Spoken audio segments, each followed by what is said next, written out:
السلام عليكم ورحمة الله وبركاته. وعليكم السلام ورحمة الله.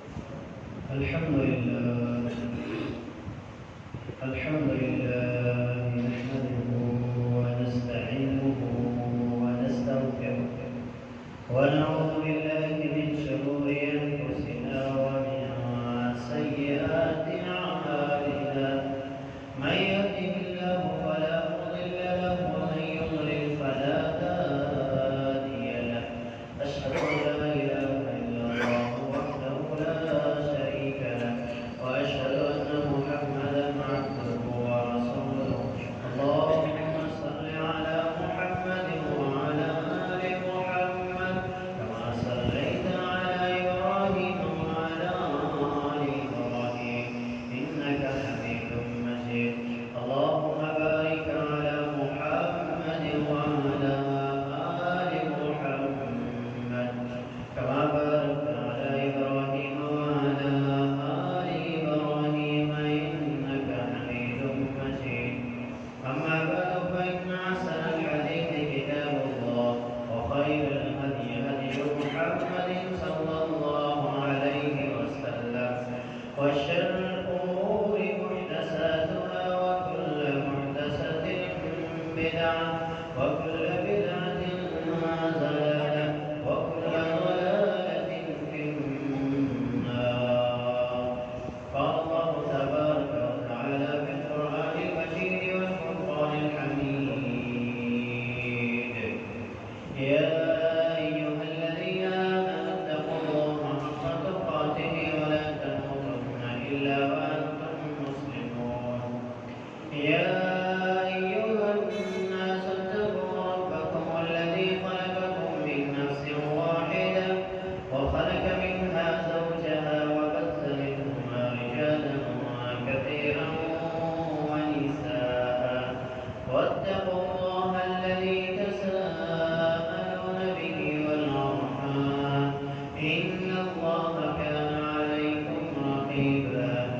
يا أيها الذين آمنوا اتقوا الله وقولوا قولا سديدا يصلح لكم أعمالكم ويغفر لكم ذنوبكم ومن يطع الله ورسوله فقد فاز فوزا عظيما. قال الله تبارك وتعالى في القرآن المجيد في مقام آخر: فإن آمنوا بمثل ما آمنتم به فقد اهتدوا وإن تولوا فإنما هم في شقاق فسيكفيكهم الله وهو السميع العليم.